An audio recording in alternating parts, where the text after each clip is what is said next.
Hey, welcome back to the podcast. Lem Garcia is here, and Lem is the founder of Lem Garcia Law. They are a highly successful personal injury law firm based in Southern California in West Covina. Their website is lemgarcialaw.com, and we're going to talk about all kinds of fun stuff. We're going to talk about how Lem has built a 5-star reputation on Google and Yelp, how he has really fun and amazing origin story. He's dedicated to philanthropy, supporting impoverished communities in the Philippines, and so much more. So, Lem, excited and glad to be speaking with you today.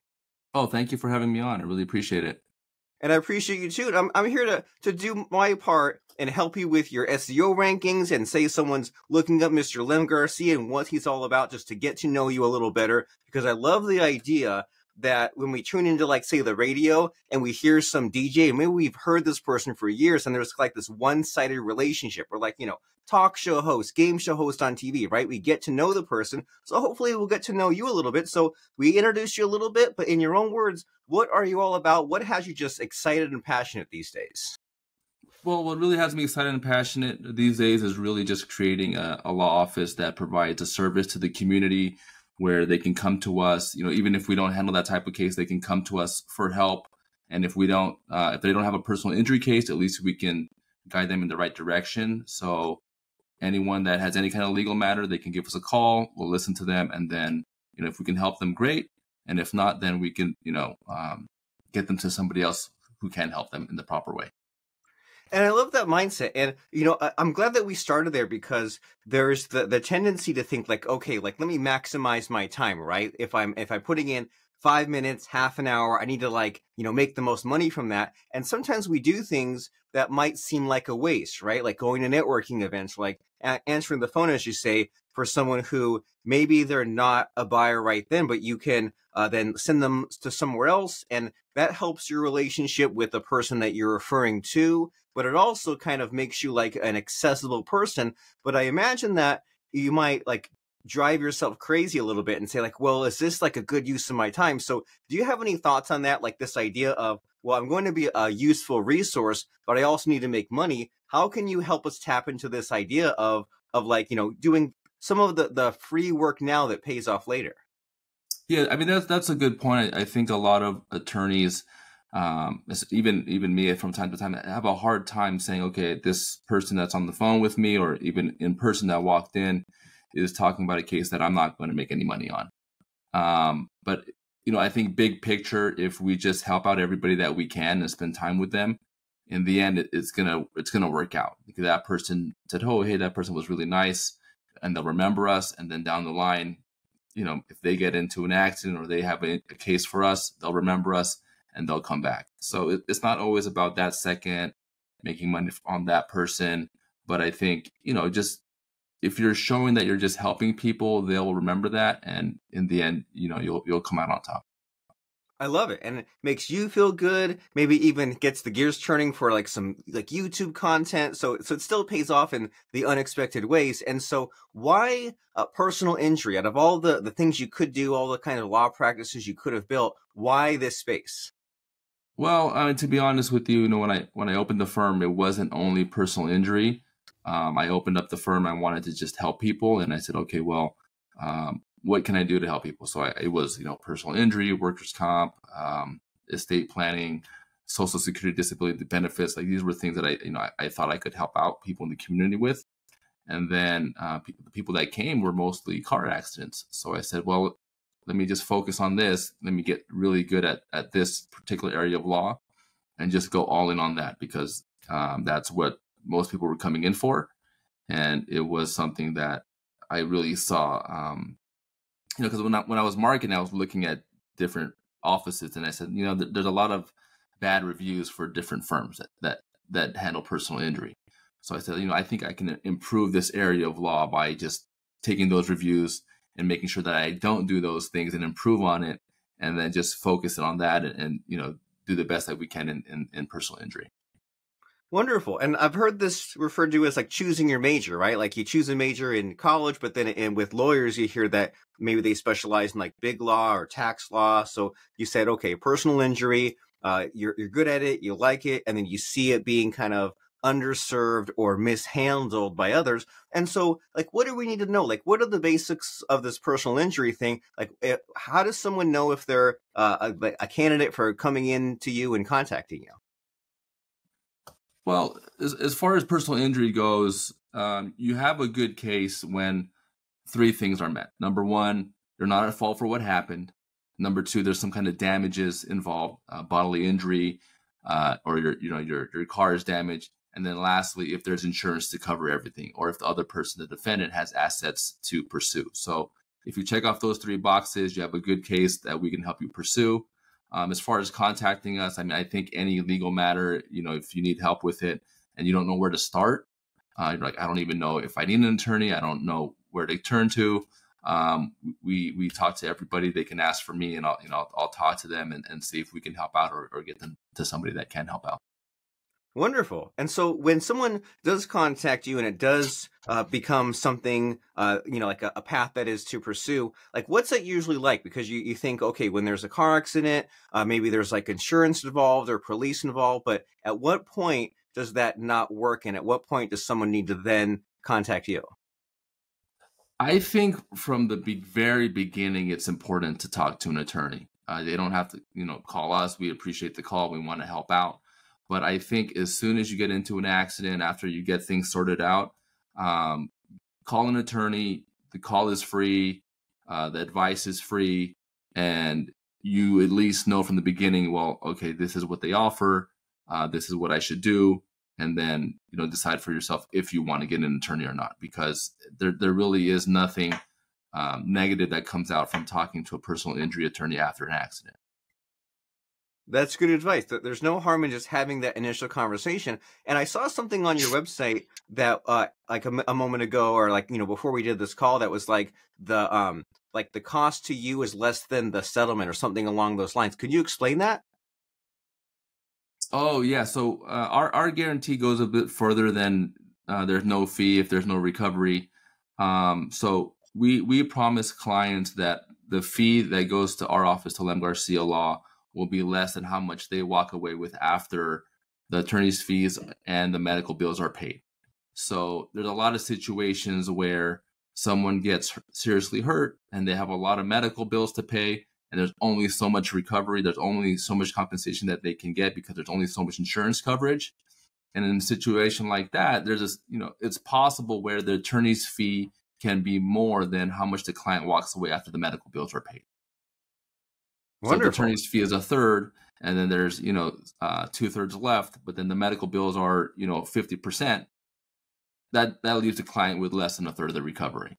So in a situation like that, we would reduce our fee to make sure that the client doesn't get the least amount or less than the attorney's fee.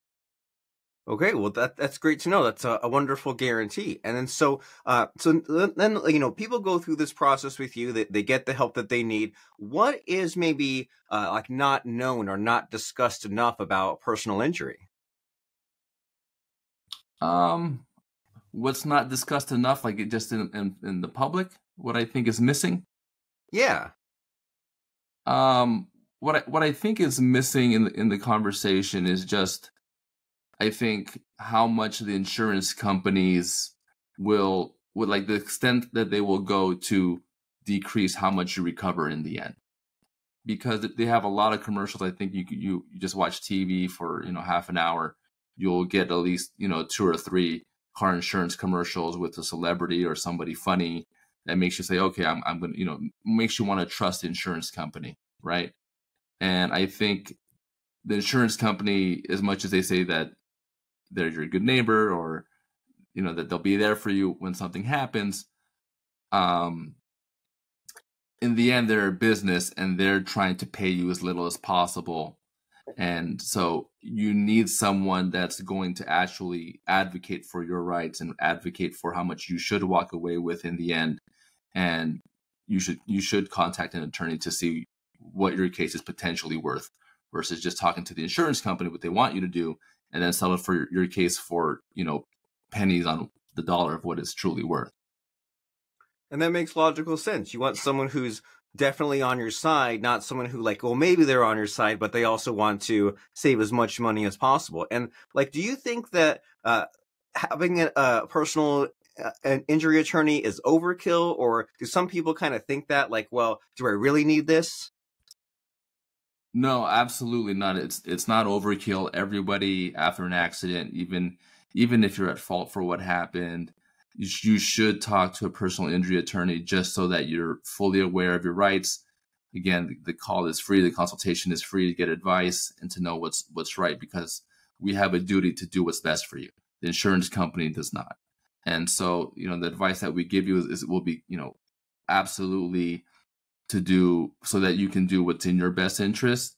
And as far as, I mean, it being too like overkill to get an attorney, the insurance company is not going to pay you the full value of your case, just because you're seriously hurt or you're in a serious accident.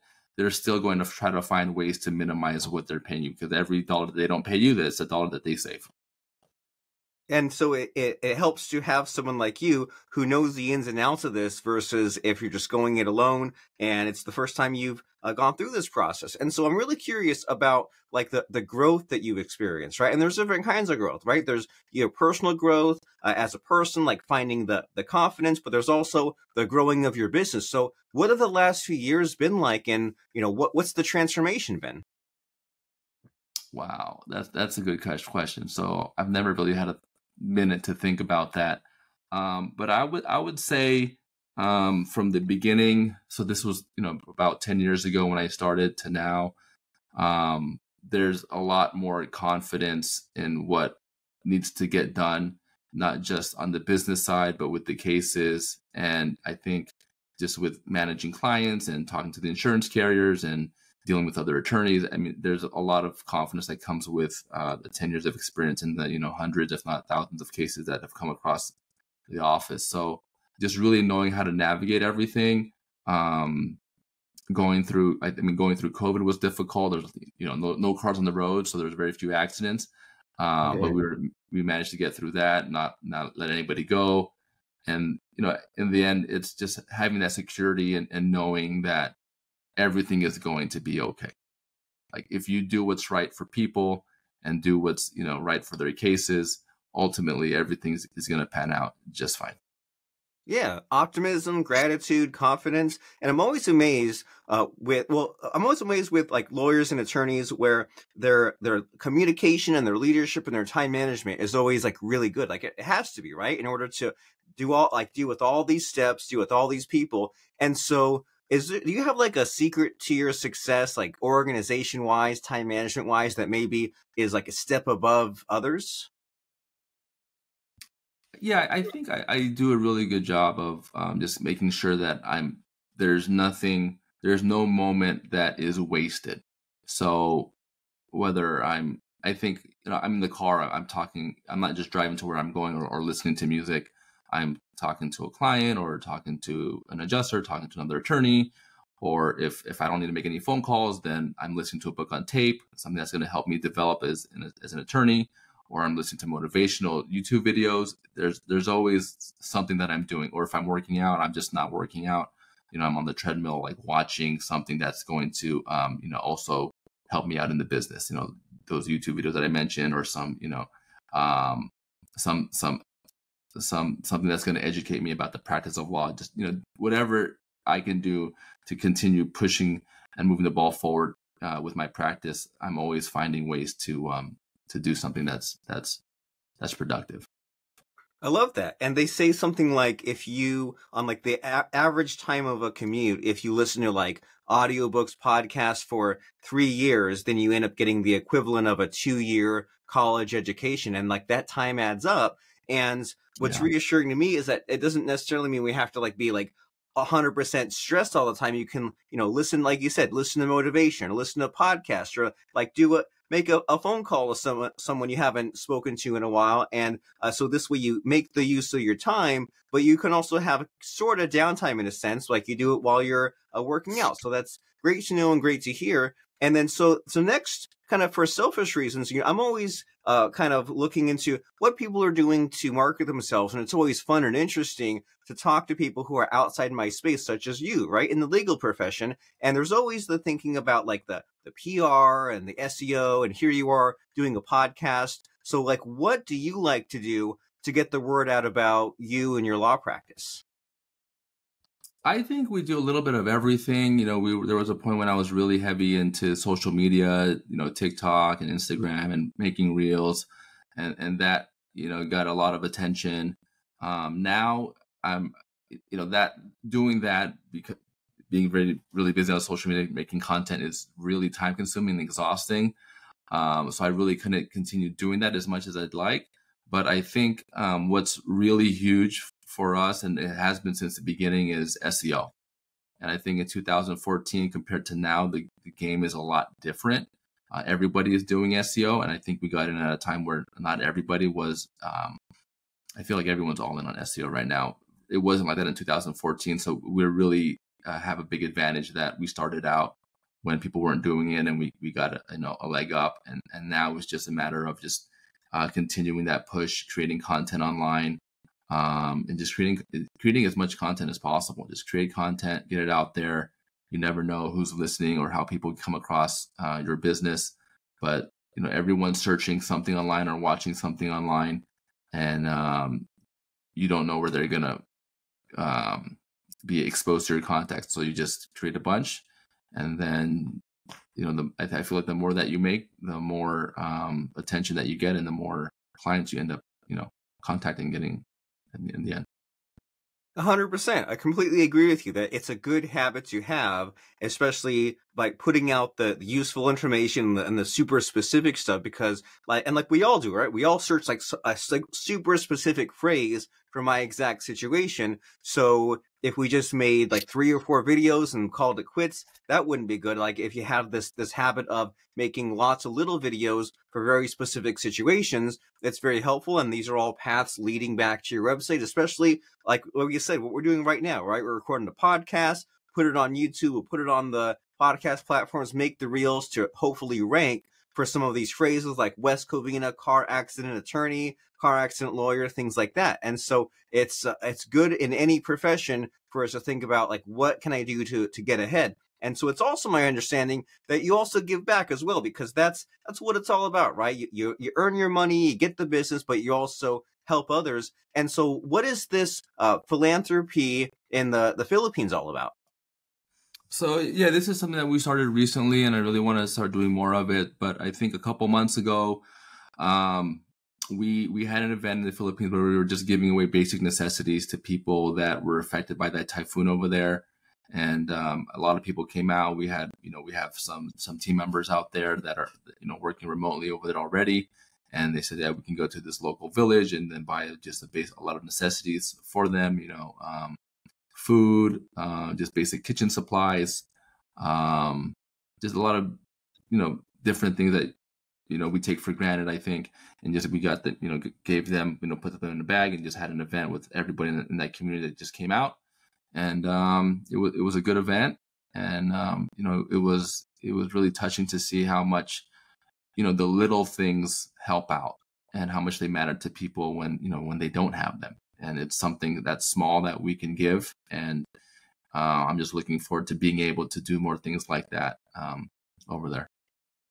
Wonderful. It's great motivation, right? You say, well, hey, I'm not just piling up the mountain of money. I'm putting it towards a good cause, towards good use, to helping people that need it. They were hit with a huge storm. They need the kitchen supplies, they need the food, and maybe even like save some lives, right? Even like prevent some starvation, or just make the living a little bit better as they recover from that storm. And so we've covered all kinds of bases here, right, Lem? We've covered like the motivation and the personal development and the business building and the legal, the personal injury aspect itself. Is there anything that we're missing here? Is there like a question, and all these different topics we've been dancing around in? Is there a question that you wish I would ask you that I just don't know enough to ask?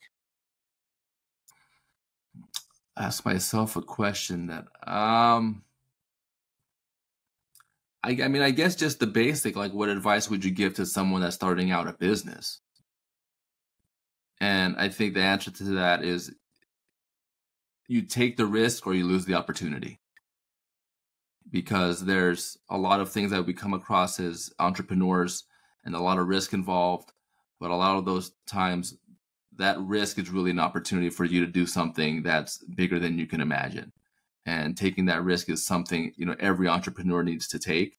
And if you don't take it, you lose that opportunity. And then you might not ever get another one. So I think people that want to start a business or do something new really need to be able to take the risk and just, really just do whatever it takes to figure out how to get to where they want to go. I think that is huge. And that's something that young people take for granted, right? When you're young and you're in your 20s, then you almost have like analysis paralysis. You have like, there's FOMO. There's almost too many things to do. But as you get older, you have responsibilities, the family or money or career. And sometimes you miss your window. So I think that's huge. And you always hear all these platitudes about like the elderly when they're maybe in their retirement years or close to death. They have regret, and there's always the regret over what you didn't do and not so much the regret over what you did. So it's a great message you have for us. Take the risk, pursue the opportunity. If you can start a business, then do it, even though you might have to put in the hours, even though it might be scary outside of your comfort zone. Do it, build the business, make it happen. And so how can we find out more about you? If someone is in the West Covina area and they need this car accident attorney, how can they get in touch with Lem Garcia Law? Well, they could email me, lem at lemgarcialaw.com, or give us a call. Our phone number is 626-337-1111. Wonderful. And that is LemGarcialaw.com. That's Lem at lemgarcialaw.com. And you gave us that phone number. Can we get it one more time just in case? Yeah, 626-337-1111. Very nice. And so as people are either making that phone call, going to the website, sending the email, whatever makes sense for you in your current situation, it's time to get a tiny little soundbite at the end here, Lem, because I like to put my guests on the spot a little bit and ask them for a fun, interesting quote or lesson that has helped them that can help us. So does anything come to mind as far as, I know I'm putting you on the spot, but a fun quote or lesson to help us out? Do whatever it takes to figure it out. Very nice. Do whatever it takes to figure it out, including solving your car accident situation if that has dropped into your lap. Life is unpredictable. It helps, as Lem said, to have someone on your side to check out your situation, to talk to the insurance company, and just to get this mess figured out, like get your situation resolved. Lem's here to help you. He cares about you. He loves doing this. This is how he specializes. And LemGarciaLaw.com is the place to go. Thank you very much, Lem, for stopping by, being real and personal, sharing some helpful advice with us. I really appreciate it. Thank you, Robert. All right.